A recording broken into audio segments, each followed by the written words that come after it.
சின்ன சின்ன விஷயங்கள் இருக்கு. அது முன்னையும் பண்ணிட்டு இருந்தாங்க.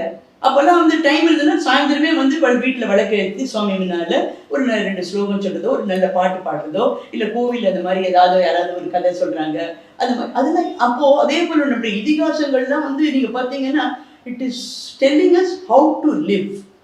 ராமாயணமும் மகாபாரதமும் சொல்லாத விஷயமே கிடையாது.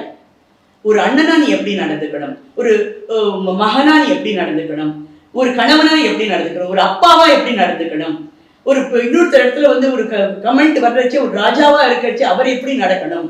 ஸோ இந்த மாதிரி பல விஷயங்கள் நுணுக்கங்கள் வந்து அவ்வளோ டீட்டெயிலாக அதில் கொடுத்துரு. ஸோ அப்போ அதை திருப்பி திருப்பி வந்து அப்போ இதுதான் என்டர்டெயின்மெண்ட்டே.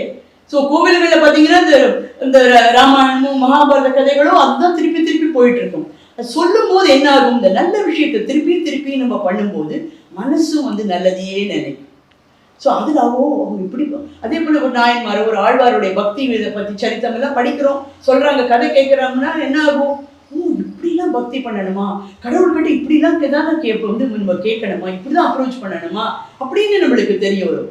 ஸோ இப்போ ஒன்றும் இல்லை, இப்போ சிவானந்த லஹரிங்கிறது ஆதிசங்கரர் பண்ணினது தான். அதில் வந்து ஃபுல்லாக சிவனை பற்றி சொல்லிச்சு. ஒரு இடத்துல அவர் சொல்லுவார், நான் வந்து எந்த பிறவியாக வேணா இருக்கேன், ஒரு புழுவா இருக்கேன், இதுவா இருக்கேன், வந்து மரமா இருக்கேன், மண்ணா எது வேணா இருக்கேன், ஆனால் உன்னை நினைக்கிற மாதிரி வெய்யம்பா.